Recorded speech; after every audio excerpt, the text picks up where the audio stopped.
Komisi Pemberantasan Korupsi atau KPK masih belum juga menetapkan mantan pejabat Ditjen Pajak Rafael Aluntri Sambodo sebagai tersangka tindak pidana korupsi maupun pencucian uang.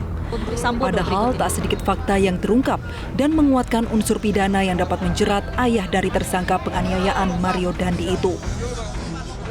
Mulai dari LHKPN 56 miliar yang tak sesuai dengan profil ASN, keberadaan mobil Rubicon dan Moge, pemblokiran puluhan rekening dengan transaksi hingga 500 miliar, hingga temuan PPATK soal safe deposit box yang berisi mata uang asing senilai 37 miliar rupiah. Mantan Komisioner KPK Saud Situmorang menilai, kemungkinan KPK penuh kehati-hatian untuk mengungkap perkara Rafael Alun.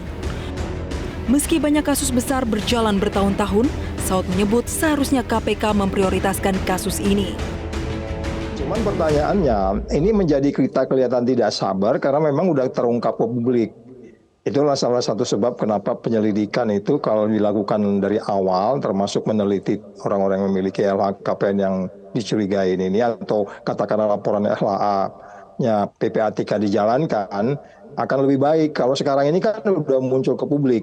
Sebenarnya kasus-kasus besar itu ada yang setahun lebih, lama memang. Tapi karena ini udah muncul di publik, seharusnya jadi prioritas.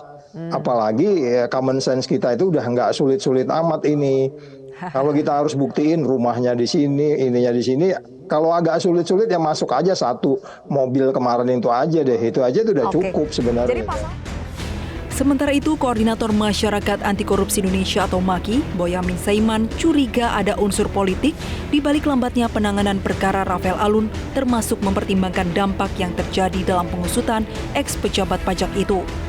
Ini kan tahun-tahun politik dan tahun terakhir dari pimpinan KPK.